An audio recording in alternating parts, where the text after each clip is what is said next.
Hello. After the end of the Iran-Israel war, there was a period of calm in the world. However, we need to be aware that, first of all, there are forces that absolutely do not want this war. Well, they didn't want and still don't want this war to truly end.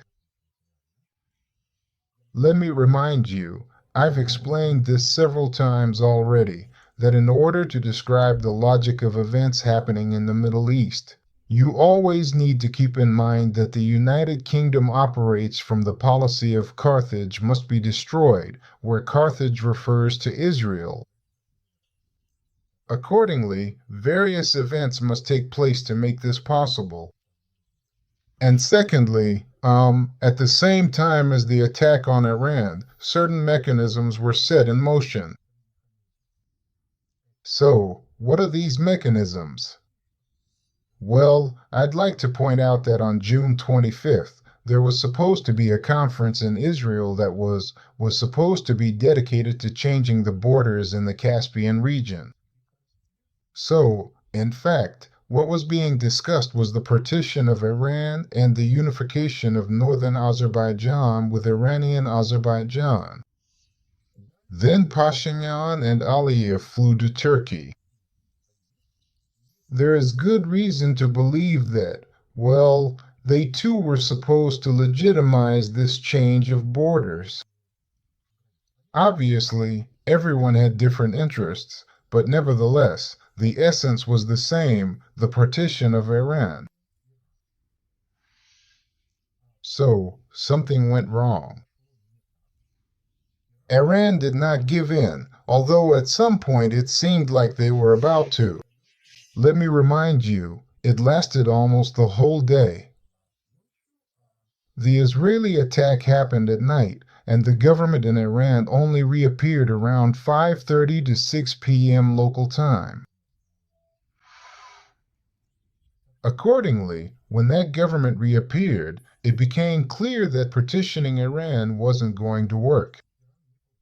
Again, the separatist sentiments in Iranian Azerbaijan, it seems, were greatly exaggerated. At the same time, apparently to keep Russia from getting too involved, attacks on internal stability in Russia began. So, this is the theme of the film The Mummy, which was clearly aimed at provoking a split, so to speak, between the whites and the reds, once again. It didn't really work out, mainly because the film turned out to be so talentless. In other words, they can't even do it well anymore. Yeah, it turned out to be, just a repeat of the old provocations from the 90s, and it's obvious that they put quite a big budget into it. But the quality, let's be honest, was just not there. That's the first point. Second, there's been talk about price hikes, by the way, about raising tariffs. I think they'll start by the fall, well, not even by the fall, but about 2 or 3 weeks before the start of the school year, so when parents go shopping, there will be a sharp price increase through devaluation. And finally, the third thing is interethnic relations, specifically the situation with Azerbaijan. I did some research. So, in Azerbaijan, many people are convinced that Aliyev either didn't know about this operation or wasn't in control of it, and that no one in the government apparatus except for the security services understands what it is, what it's for, or what the point of it is. In other words, this is clearly a provocative operation, and in this sense, we shouldn't play into the hands of various troublemakers and stir up a fuss here. And finally, the third point. It's also not really clear, even objectively, what the point of it is or what Azerbaijan hopes to gain. Here's the most important thing. If the operation to divide Iran had succeeded, then Azerbaijan's actions would make sense. Azerbaijan says, We're becoming a regional superpower here. We're uniting with our brothers who have finally thrown off the Persian yoke, and what unites us is that we've gotten rid of the Russian yoke. They've gotten rid of the Persian yoke, and now we're coming together and, basically, we're going to run things here.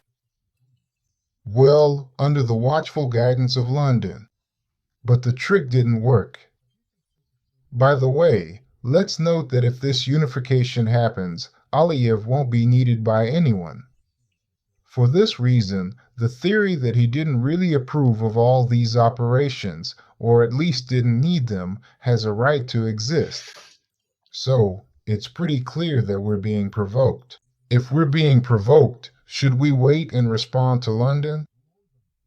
To the United States of America, to Germany, which, in the end, has practically started publicly declaring war on us through its chancellor, God forgive me.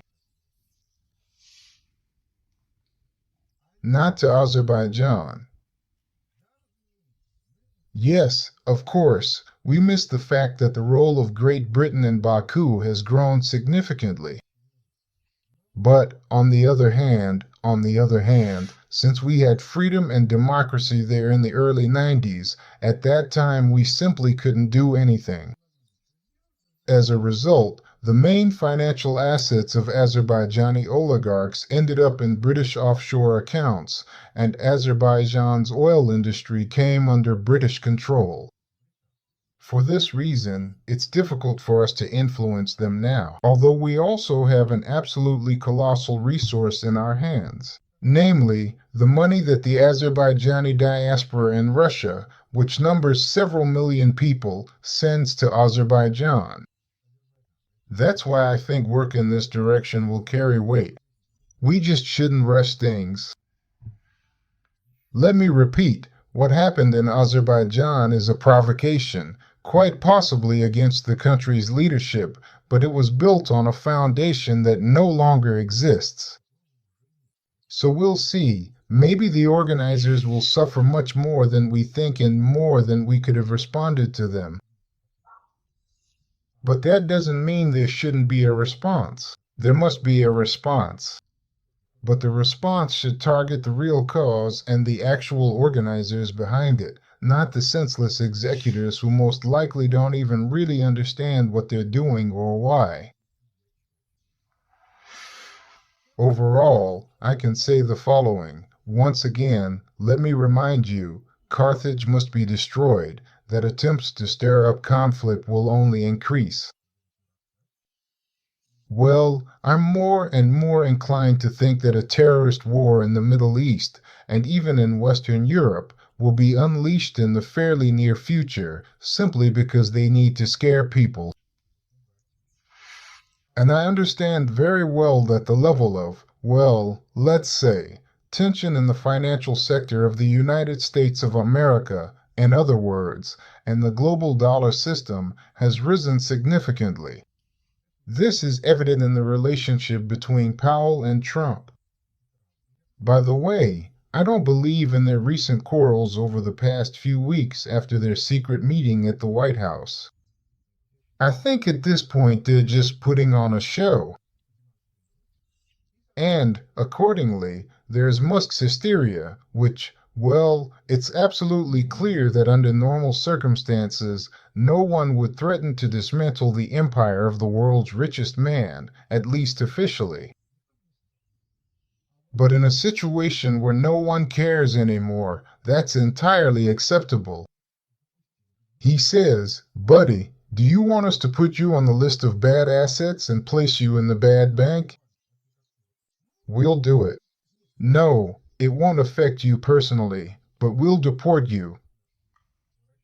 So, you'll end up growing some kind of beans in South Africa and running around with a gun, shooting at hungry black people who try to get onto your land. That's it, exactly. That's the picture we're seeing today. In other words, in the short term, after what seemed like peace following the Iran-Israel war, it looks like the tide is already turning and the next wave is being prepared. But we've already felt it with Azerbaijan. The world may not be completely there yet, but overall, it's already absolutely obvious. So, in this sense, it's absolutely clear to me what's going on. And I want to say that in this situation, Russia absolutely must not rush, even though it will constantly be pushed toward taking some kind of active steps. Like, come on, hit them, drop a bomb, do something else. No, Russia shouldn't do that. We need to watch the objective processes very carefully, identify those who are truly the masterminds and organizers behind these events with high precision, and work with them. And as for how to work with them, well, there are different kinds of approaches. Sometimes it's negotiations, sometimes it's very tough blows. But again, I repeat, only against the real organizers. So that's roughly the situation that has developed over the little more than a week since the peace was established. I apologize for the dogs barking, but since I'm in the countryside, there's nothing I can do about it. That's just life here, and this is nothing. Sometimes, the cows start bellowing for some reason. So, life goes on. Thank you. Thank you for your attention.